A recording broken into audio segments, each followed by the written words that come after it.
Hidup mahasiswa! Hidup mahasiswa! Hidup mahasiswa! Hidup rakyat Indonesia! Hidup rakyat Indonesia!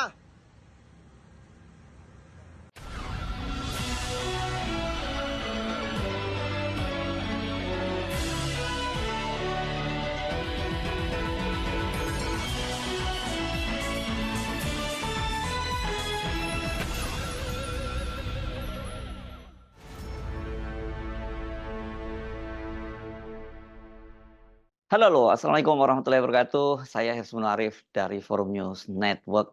Selain aksi turun ke jalan yang hari ini terjadi di berbagai kota di seluruh Indonesia, juga ini muncul berbagai pernyataan sikap dari kalangan akademisi. Salah satunya adalah pernyataan sikap dari Dewan Guru Besar Universitas Indonesia.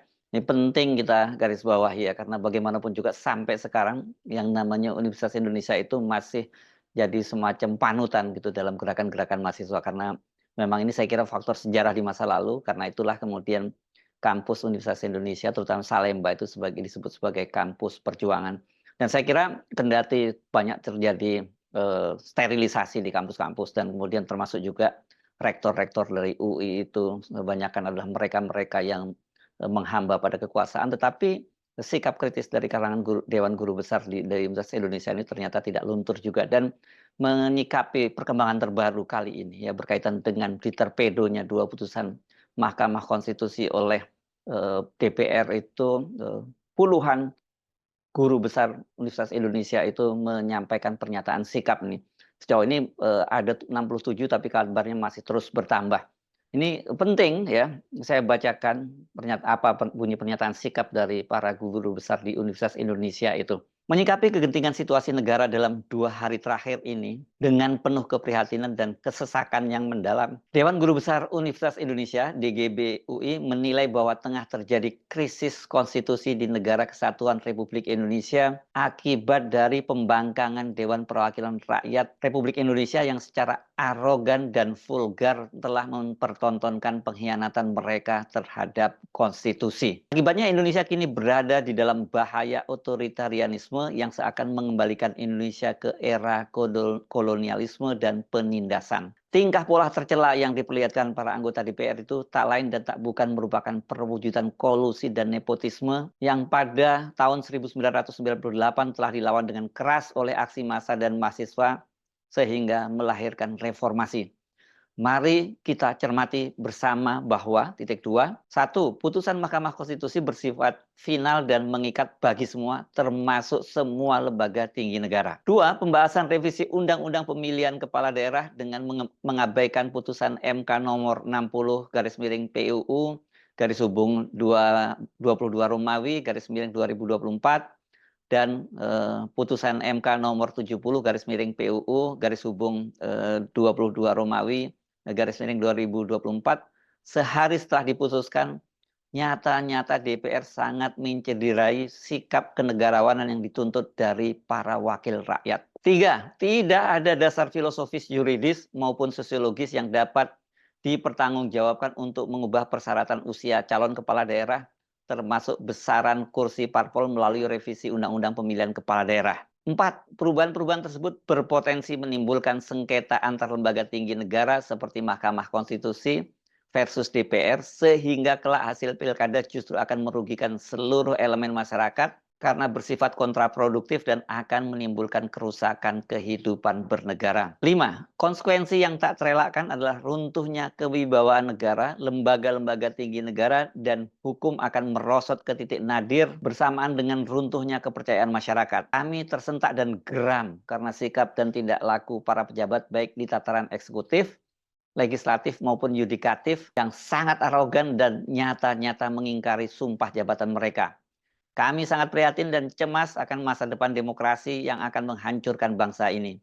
Kini, para anggota dewan yang semestinya mengawal dan menjamin keberlangsungan reformasi justru telah berkhianat dengan menolak mematuhi putusan Mahkamah Konstitusi yang dikeluarkan untuk menjaga demokrasi di negeri ini. Kondisi ini merupakan kondisi genting, sehingga kami perlu menyikapi kegentingan tersebut dengan menghimbau semua lembaga negara terkait untuk 1. Menghentikan revisi Undang-Undang Pilkada.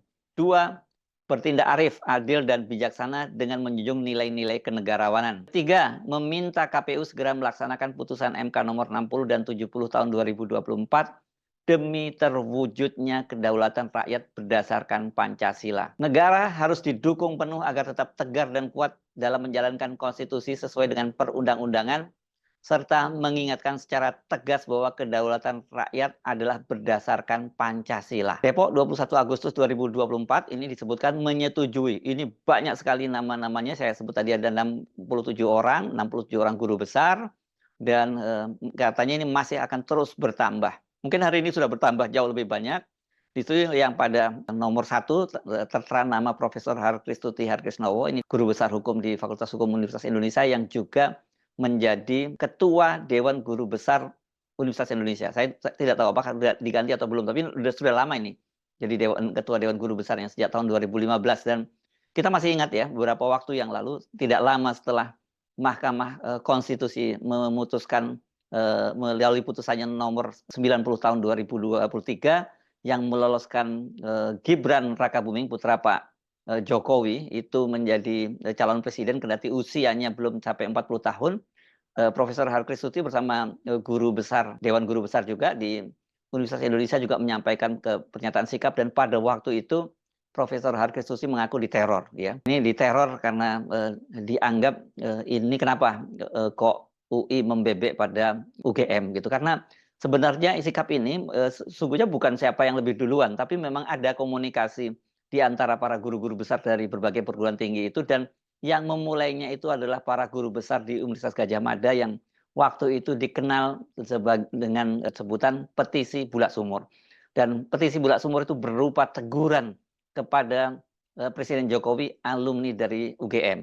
Kalau saya menyebut bukan alumni, alumnus yang tepatnya. Kalau saya menyebut Pak Jokowi alumnus, ini UGM ini pasti banyak yang protes karena sampai sekarang sidang ijazah palsunya itu juga masih belum jelas sampai sekarang apakah betul dia alumnus atau bukan. Tapi saya hanya mengutip, ini kan pernyataan dari para guru besar di UGM, yakni waktu itu dalam petisi Bulak Sumur. Dan pada waktu itu petisi ini kan kemudian diikuti oleh berbagai guru besar di perguruan tinggi dan elemen lainnya, bukan hanya guru besar. Tetapi kita tahu pada waktu itu juga ada upaya-upaya kontra narasi ini dengan meminta sejumlah rektor dan profesor di berbagai perguruan tinggi itu untuk membuat narasi tandingan, membuat video testimoni pengakuan keberhasilan dari pemerintahnya Presiden Jokowi.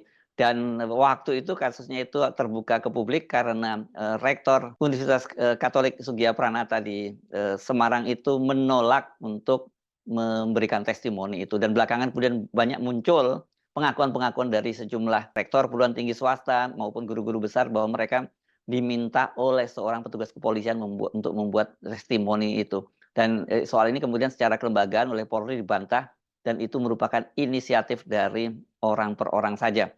Nah, selain Profesor Harkristuti Harkrisnowo, yang ikut menandatangani adalah Profesor Bambang PS Brojonegoro. Ini nama ini pasti buat Anda tidak terlampau asing ya, karena Pak Bambang Brojonegoro ini pernah menjadi menteri di kabinet Pak Jokowi. Yang terakhir dia itu kan menjabat Menteri Ristek, sebelum akhirnya Kementerian Ristek itu dilebur menjadi satu dengan Kemendikbud Ristek namanya sekarang itu. Dan yang dipilih oleh Pak Jokowi pada waktu itu menjadi Kemendikbud Risteknya adalah Nadiem Makarim. Jadi saya kira Bambang Brojonegoro itu kalau kemudian dia ikut menandatangani itu bagian dari keprihatinan, karena tentu saja ini dengan latar belakang dia punya pemahaman yang cukup tentang bagaimana Jokowi menjalankan pemerintahan ini. Saya kira kita menunggu para guru besar UI lain atau para petinggi, para akademisi dari UI yang sekarang ada di kabinet Pak Jokowi. Salah satunya kita mesti sebut itu adalah Menteri Keuangan Sri Mulyani, berani tidak mengikuti sikap dari sikap Dewan Guru Besar UI ini untuk menyampaikan protes dan sekaligus mengundurkan diri. Saya kira ini adalah bisa menjadi semacam penebusan dosa, karena Sri Mulyani kan dalam 2 periode ini menjadi salah satu menteri andalan dari Pak Jokowi, dan kita tahu utang yang besar yang dilakukan oleh pemerintahan Jokowi yang ini akan menjadi beban besar buat pemerintahan berikutnya, dan bukan hanya pemerintahan berikutnya tapi juga anak cucu kita itu kan semua ditangani oleh Menteri Keuangan Sri Mulyani. Jadi ini waktu yang tepat buat Ibu Sri Mulyani mengikuti langkah para koleganya di UI dengan mengundurkan diri atau setidaknya menyampaikan pernyataan sikap, dan kita bisa anggap itu sebagai sebuah penebusan dosa. Kita tunggu pernyataan sikap dari kampus-kampus lainnya, dari guru-guru besar lainnya, yang saya kira hari ini sudah mulai bermunculan. Saya Sunarif dari Forum News Network. Enough is enough.